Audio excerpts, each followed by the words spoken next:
My name is Carla Gibson. Prior to my near-death experience, I had been exposed to black mold for months in the home I lived in at the time with my husband and son in California. At one point, I had had pneumonia and was traveling between my parents' home in Santa Clara County and my home in Monterey County. My symptoms had not been diagnosed or contemplated by a physician at this point. While in Santa Clara County, I would recover, only to relapse in Monterey County upon returning home. I finally relocated to Santa Clara County. At that time, my near-death experience took place. I was losing consciousness at night. The paramedics would arrive, administer first aid, and haul me off to emergency. I would be stabilized and sent home. The near-death experience happened on the third round of the repeating experience. My son dragged me about 15 to 20 feet to the wall phone and called 911. They sent fire and paramedics. They also sent the Delta Squad, the city's police unit contacted for any death circumstances. My son has been the best historian of each account.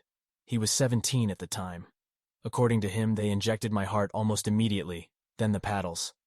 My heart was jump-started on repeated occasions. I do not remember the number of times, nor do I know the protocol.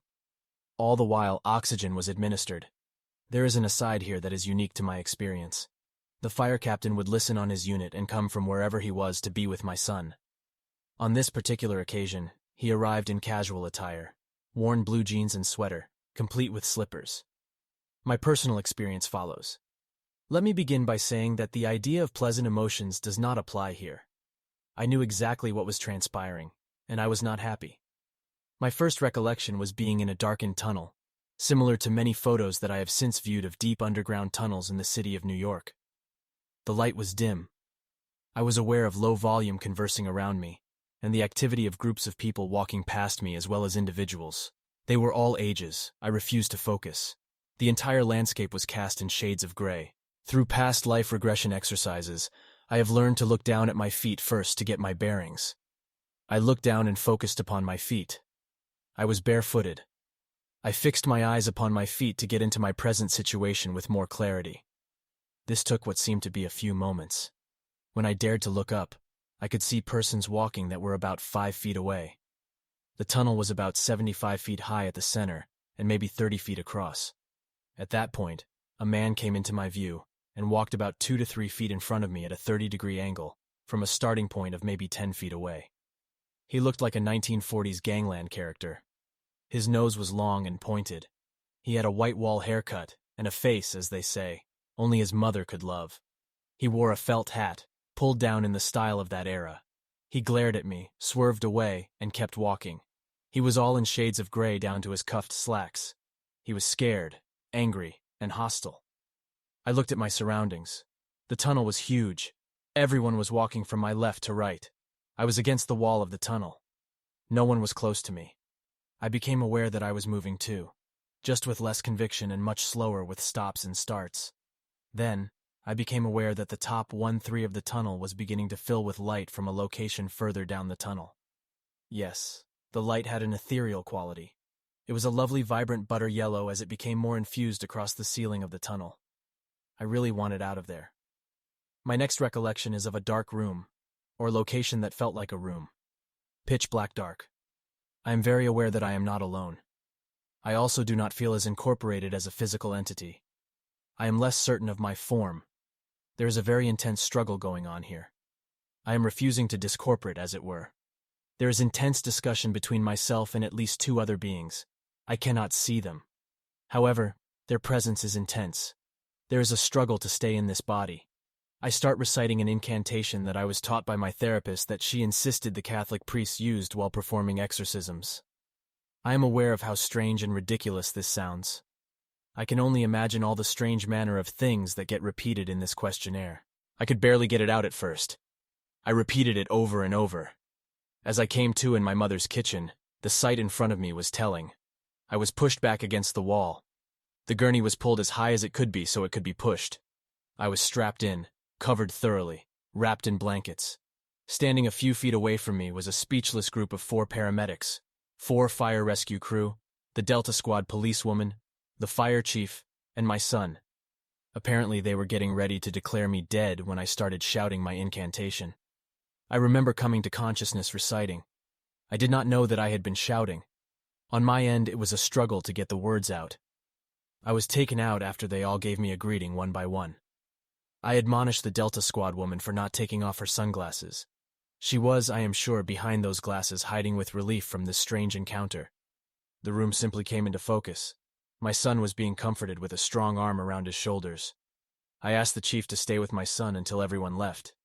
At this point, the paramedics took over. There were 4 young men, ages in their 20s.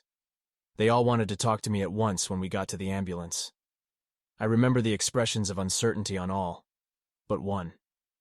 The driver was a big, muscular guy who had a grin from ear to ear.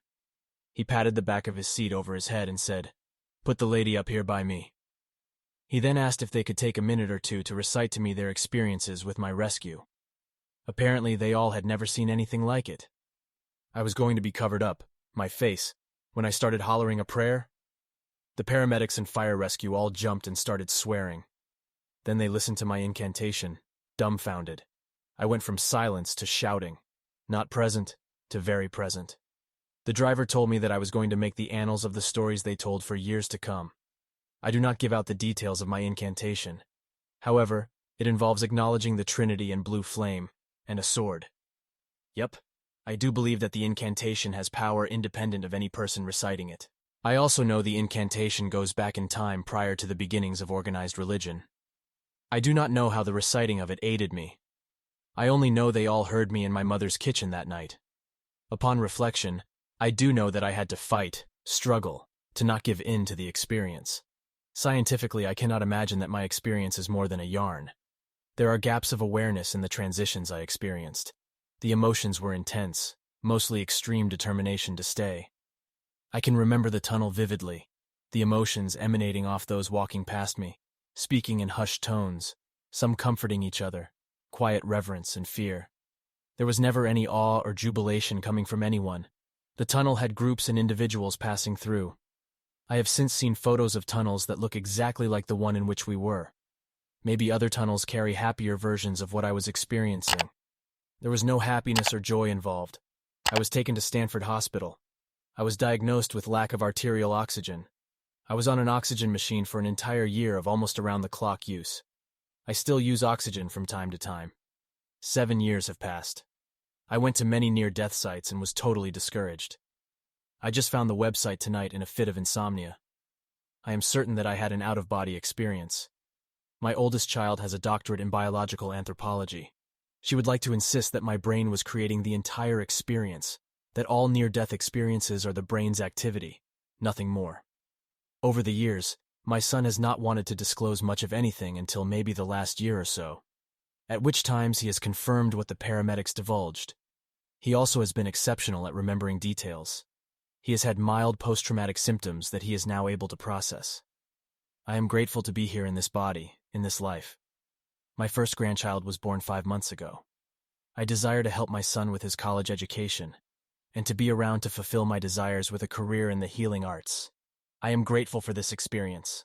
My wish is that somehow this experience will impart information that will be helpful in some manner. Thank you.